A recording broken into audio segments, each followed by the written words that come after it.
Jack the Ripper chose them, killed them, and mutilated them. The most famous of those, the Jack the Ripper murders.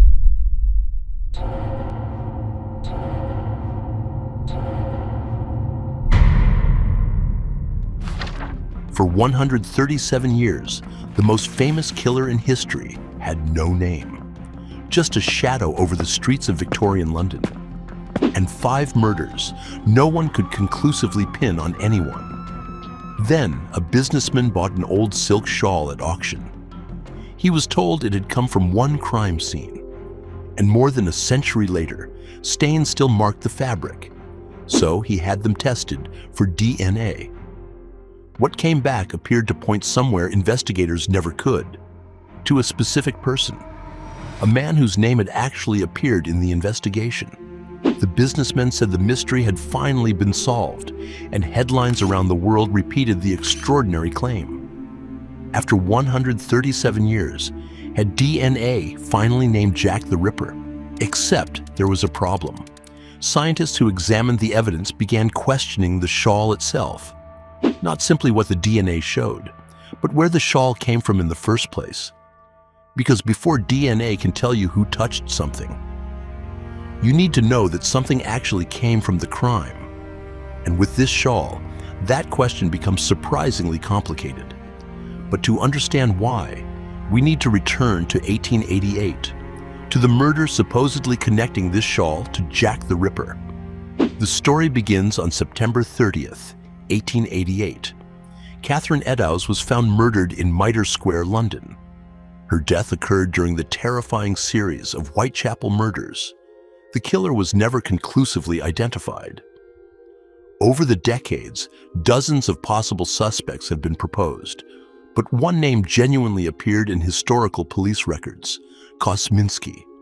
In 1894, Metropolitan Police Assistant Chief Constable Melville McNaughton wrote a memorandum. It discussed 3 possible suspects. One was described simply as Kosminski, a Polish-Jewish man who lived in Whitechapel. Later, historical research connected that name with Aaron Kosminski. He was a Polish-born barber who lived in London. Kosminski was later institutionalized and died in 1919, but being a historical suspect was never proof of guilt. No surviving forensic evidence conclusively connected him to the murders. No court ever convicted him, and the case remained officially unsolved. Then, more than a century later, an unusual object resurfaced: a patterned silk shawl. Its owners told an extraordinary family story. According to that account, Metropolitan Police Officer Amos Simpson obtained it. He supposedly acquired it following Eddowes' murder. The shawl then remained within Simpson's family for generations. Eventually, it reached an auction house. Businessman Russell Edwards encountered it there in 2007. Edwards had become fascinated by the Jack the Ripper mystery. He believed the shawl might be surviving evidence from 1888. There was just one enormous problem. No surviving contemporary police record documents its recovery from Eddowes' crime scene. Its connection to Mitre Square depended heavily on family provenance. Still, Edwards decided to investigate. He eventually worked with researcher Jari Louhelainen. Louhelainen examined stains preserved on sections of the shawl.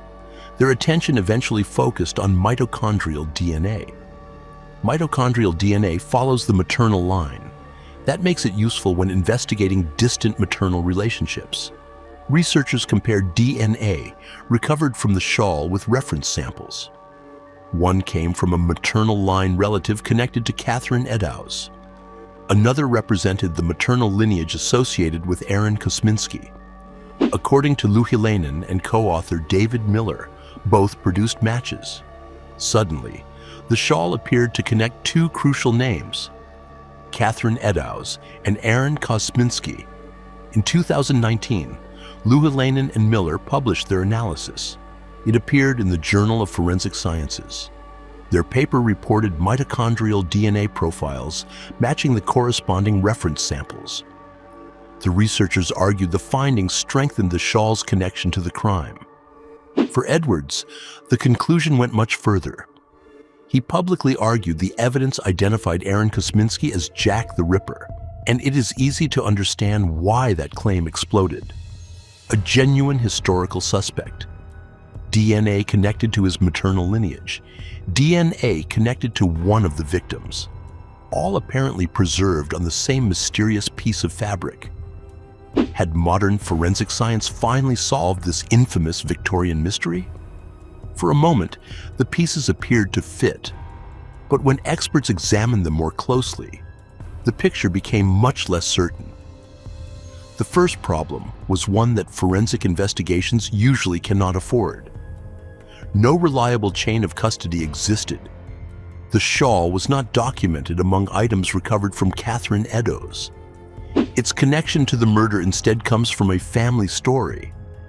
According to that story, Metropolitan Police Officer Amos Simpson obtained it, but historians have questioned that account for years.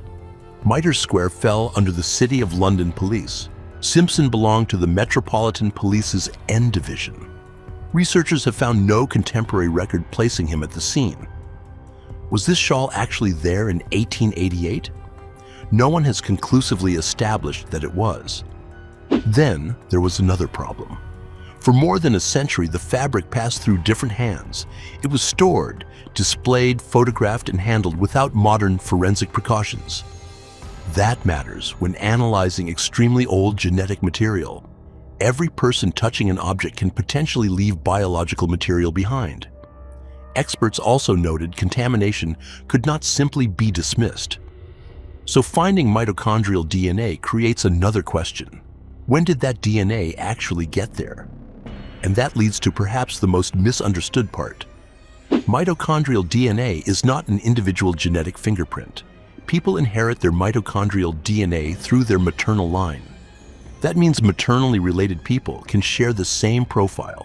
It can therefore help support or exclude biological connections, but it cannot uniquely identify one person from everyone else. So a profile consistent with Kosminski's maternal lineage does not mean Aaron Kosminski definitely left that DNA. And it certainly does not mean Aaron Kosminski was definitely Jack the Ripper. Those conclusions go much further than the evidence can establish. Then, in 2024, the controversy deepened. The Journal of Forensic Sciences issued a formal expression of concern. Third parties had raised concerns about conclusions from the mitochondrial DNA analysis. The publisher investigated and sought the original raw mtDNA data. They couldn't obtain it. According to the journal, the authors said the data was unavailable. They cited instrument data failure and other complications. Without that original data, the concerns could not be resolved. Importantly, an expression of concern is not a retraction, nor does it automatically prove the findings were false. It means significant questions remain unresolved. And suddenly, the supposedly solved mystery looked very different. There really was a DNA analysis. There really was a reported mitochondrial match. Aaron Kosminski really was connected to historical police suspicion. But none of those facts closes the case, even if the laboratory findings were accepted completely. The shawl would still have a provenance problem, and even if its provenance were somehow established, mitochondrial DNA still could not uniquely identify Kosminski. The story returned to public attention again in 2025. Some descendants of Jack the Ripper's victims backed another inquest. The campaign renewed interest in Edward's claim and the DNA evidence. But renewed investigation is not the same as a solved case. No court has established Kosminski as Jack the Ripper, and the scientific controversy surrounding the shawl remains unresolved. Perhaps that is what makes the evidence so fascinating. It came remarkably close to looking like the perfect breakthrough. An object supposedly recovered from a murder scene, a genetic connection to a victim, and another connection to a genuine historical suspect. Put those pieces together quickly, and it sounds like the ending to a 137-year mystery. Look at each piece individually, and the certainty begins disappearing. The shawl may be connected to Catherine Eddowes, but its journey from Mitre Square cannot be independently established. The DNA may be consistent with Kosminski's maternal lineage, but mitochondrial DNA cannot identify him individually, and the published analysis exists. But the journal now warns of unresolved concerns surrounding its conclusions. So 137 years later, Jack the Ripper remains unidentified.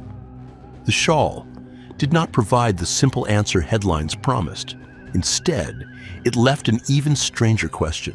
If the one piece of physical evidence can't be trusted, can this case ever truly be closed? Or is Jack the Ripper meant to stay a shadow? Drop your own theory in the comments. Then stay with us for the next mystery.